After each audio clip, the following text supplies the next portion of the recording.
Hello everyone, it's Seth, probably better known as Saffron Olive, and it's time for another instant deck tech. So today we have a pretty interesting list. This is Abzan Rites, which recently took Eric Pin to a second place finish at a SCG Super IQ, so congrats to Eric on his finish with the deck. A quick reminder before we break it all down, if you enjoy this deck, and you want to see it made into videos, take a minute, click the like button, the subscribe button, leave a comment, anything you can do to support your deck, because whichever is most popular gets a shot at being made into videos next week. So this list starts out looking like a fairly typical Abzan Midrange list.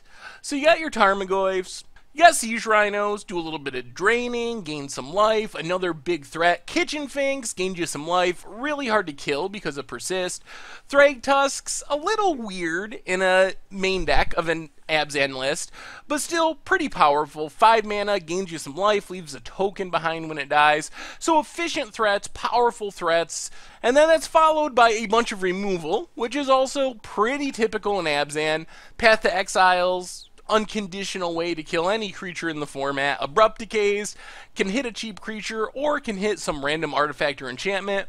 Damnation to sweep the board. Murderous Cut is another unconditional targeted removal spell. Still fairly typical Abzan midrange stuff. Thought Seizes, same deal. You see them in Abzan midrange all the time. And then some Lingering Souls, which is still not really out of place in Abzan, although does have flashback, so it does kind of not mind being put into the graveyard, because you can flash it back for only 2 mana to get some more spirits.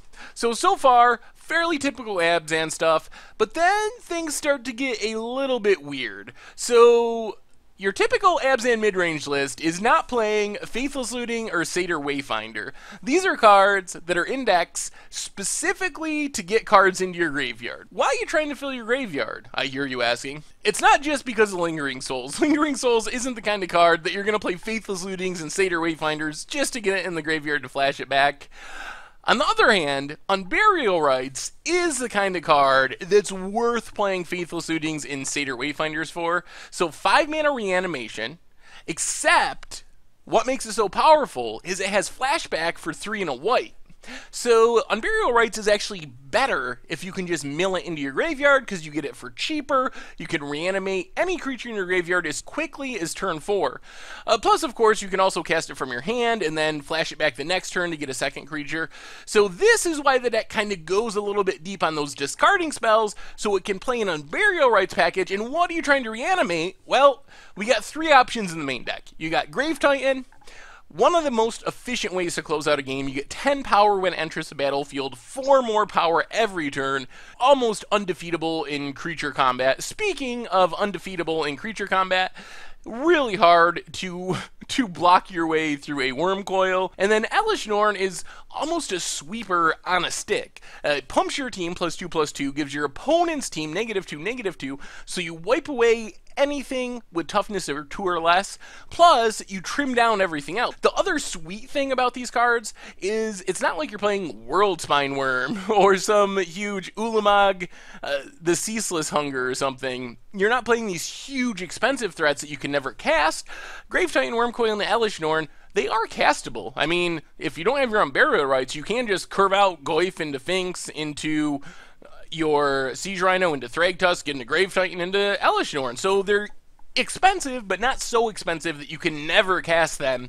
Mana base wise, deck goes pretty deep. You got a bunch of fetch lands, a bunch of fetchable shock lands, even more fetchable shock lands, a Vault of the Archangel for some lifelink and death touch action, a bunch of basic lands, and then some buddy lands, which don't normally see that much play in Modern.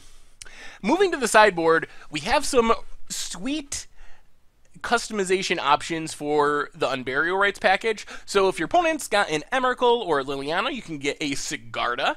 Another Elesh Norn. If you're playing against a deck that's going wide with small things, Elesh Norn is about the best thing you can reanimate in all of Magic. Rurik Thar is a good way to close out the game against a deck that's playing a lot of spells. If your opponent wants to path it, they're going to have to take 6 damage. And then Iona, if you're up against a monocolor deck, just hard locks your opponent out of the game. They cannot cast spells if their spells are all one color. And then we have a few other options, some removal. Slaughter Games can get rid of a Scape Shift. It hits that one big spell if your opponent's deck is very reliant on using one card to win the game. Rakdos Charm, Ancient Grudge, Golgari Charm all hit artifacts or enchantments, plus they do some other things as well.